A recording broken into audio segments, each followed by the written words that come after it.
Good morning, Sandite friends, YouTube friends. Mr. Sandite Mentor with you. I'm here this morning, not from Sector 6. I'm not at school this morning. It's actually Sunday morning, and I'm doing something a little bit different. I'm coming to you from the home base. Early Sunday morning. Missed out on church this morning, which more often than not that I do. Not something I'm proud of, something I hope that you're not taking advantage of, but it is what it is for me. So I've got my morning coffee, and as always, I want to work on some math, and I'm hoping that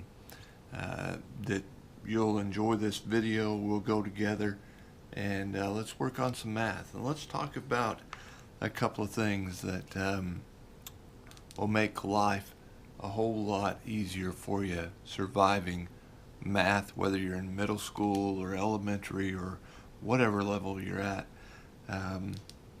working with math. And that's first one that comes to mind is multiplication facts.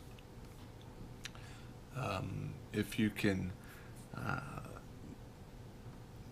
memorize, work on memorization of your multiplication facts is going to make life so much easier for you.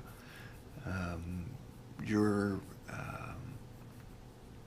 I don't know how else to put it. It's just going to make number one, math go a lot faster for you in class, because you're not having to think about or worry about what 4 times 4 is, or take the time to look at the multiplication chart.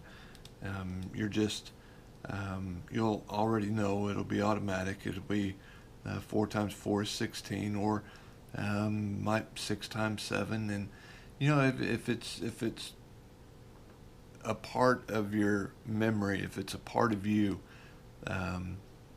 it just makes life just so much easier. So that would be one tip, to memorize your multiplication facts. And you can work on those anytime, anywhere. I recommend that you skip count. Pick a number. Majority of you already know your skip counting of your twos. Skip counting means like 2, 4, 6, 8, 10, 12, that type of thing. A lot of you know your fives, 5, 10, 15, 20. Those were kind of taught early in our school years, and those are easy, and for some reason they stick pretty easy for us, most of us. Most of us know how to skip count by 10, 20, 30, 40, 50, that type of thing. But challenge yourself to memorize your skip countings by 3, skip counting by 4. Anyway, I mention all that just to say this. Get familiar with working with your numbers, and make a game out of it. Skip count every truck that you pass coming home from school or going to school while you're riding the school bus, or just however you can make a game out of working with numbers and making yourself familiar with numbers. The easier and more fun math is going to be for you. So let's work with some numbers. Next week at the 6th grade, Sector 6, 6th grade center in Sandite Land, we're going to be working with common factors. And the headline of the workbook says greatest common factors. And I'm not sure this is what we're going to do, but I'm just a volunteer. I'm not a teacher, but I think what they want we're going to start doing is, the heading says identify the common factors of each set of numbers. And what they're going to do is they're going to give you a set of numbers. They're going to give you the numbers 12 and the number 20. And that's the number 1 right out of the book. So if we were to identify the common factors, what they want is the number that is common between 12 and 20. And so one way of doing that is that you can put a 1 here and a 12 over here, and we're dealing with this 12, and we're going to get the factors of 12. Then you're going to ask yourself, well, is anything times 1 12? Yes, 1 times 12 is 12. That's why we put the 1 there. You're going to ask yourself, what about 2? And does 2 have a relationship? Or will 2 times anything be 12? Or will 2 go into 12 evenly? And of course, knowing your multiplication factor, you're going to say, well, yes, 2 times 6. So you put the 2 over here and the 6 over here, and that's going to equal 12. And then you're going to do the same thing with the number 3. Will 3 go into 12? Or anything times 3 going to be 12? And you're going to say yes. You're going to say 3 times 4 is 12. And okay, then just keep on going. You're going to ask yourself, well, what about 4? And you're going to say yes, but we've already used 4. So once we get to the point we've used a number, we're pretty much finished with the number 12, because your next one is going to be 5, and 5 won't go into 12. 6 will, but we've already got it. 7 won't go into it evenly. 8 won't. 9 won't. 10 won't. 11 won't. 12 will, but we've already got 12. So let's go to the 20. Let's do the same thing. Let's put a 1 right there and a 20 way off over here.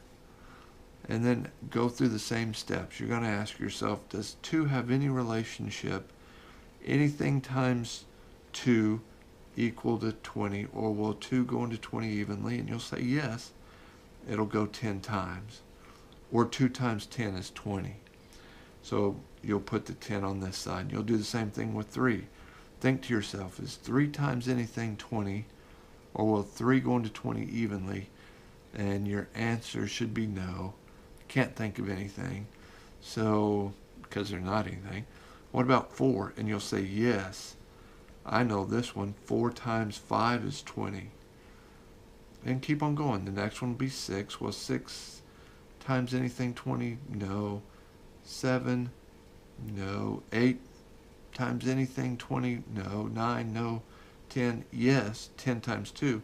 But notice we've already used 10 and 2's already there. So we're pretty much finished with the factors between 12 and 20. So the directions say they want to know what the common factors between each set of numbers. So let's pick out the common ones. Well, there's a common one. I'll give you a hint. One's going to be common to everything that you're going to be dealing with. 1, there's 2. 2 is common. We don't have a 3 down here, so it's not. We have a 4. Both of them have a 4. And how about anything else? There's not a 5 up here.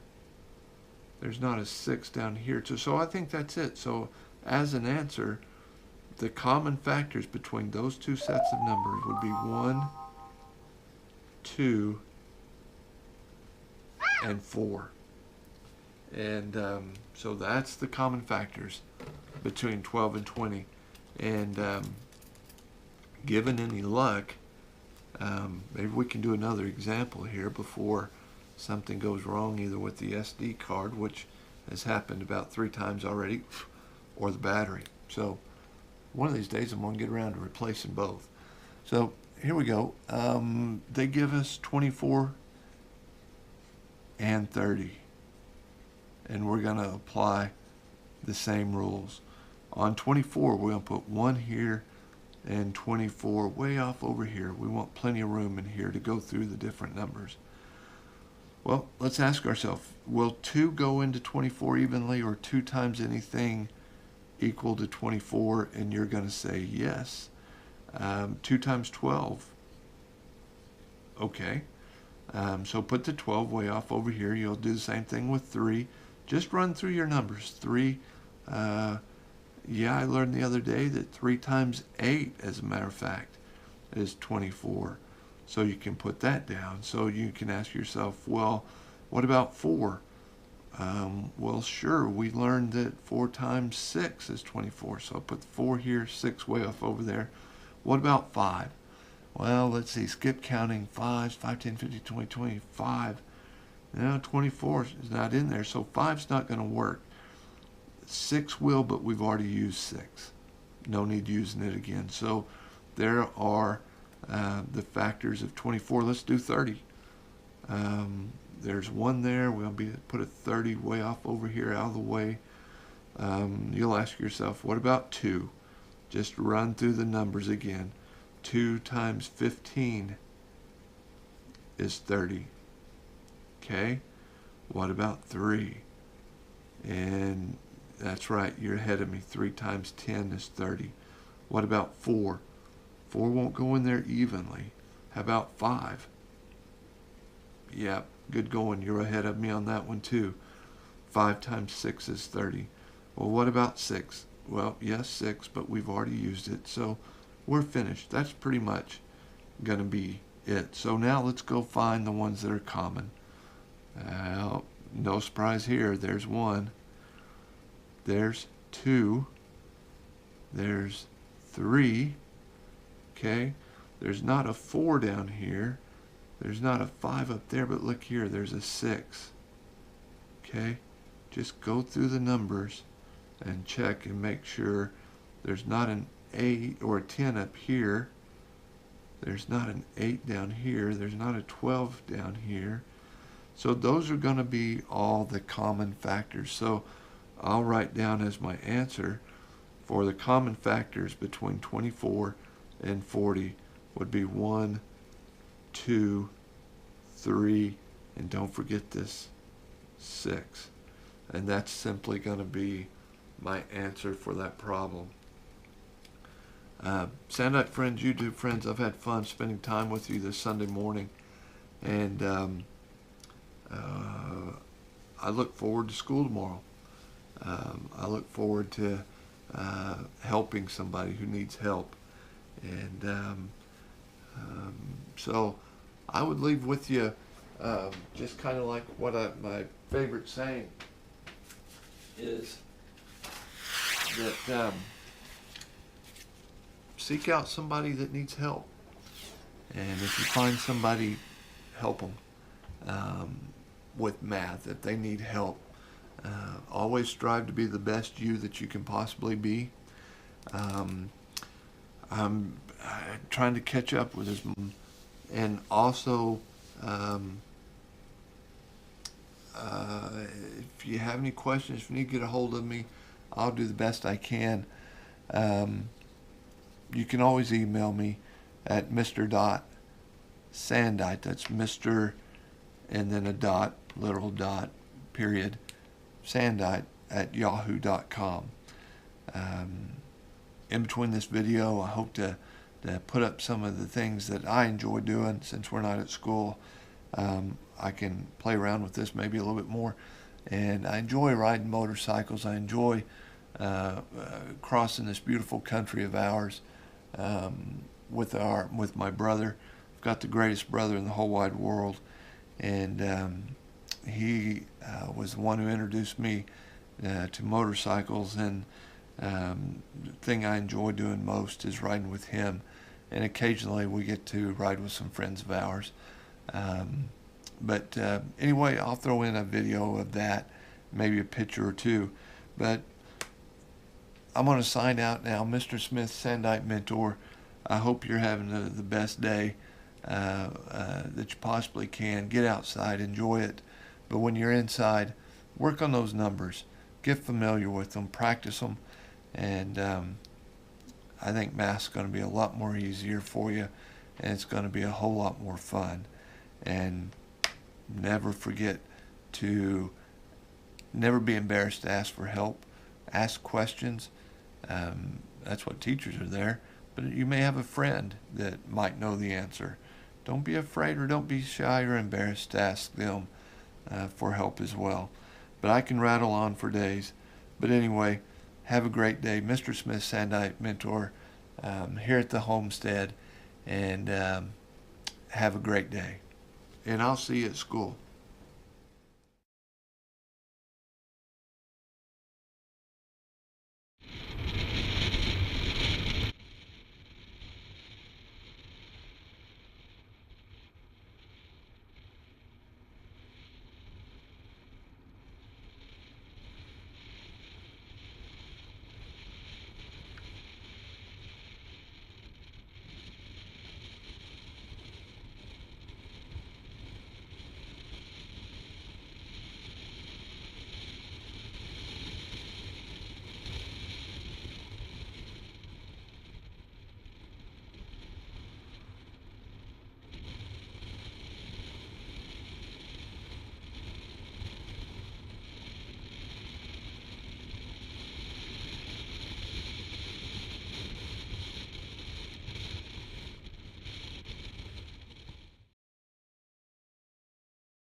Are you back there, Byron?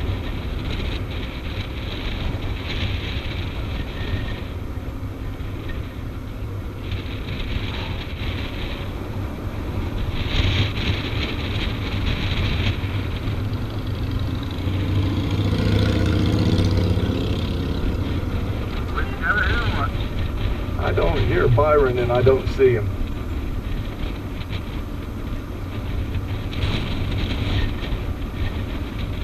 I'm not seeing him either.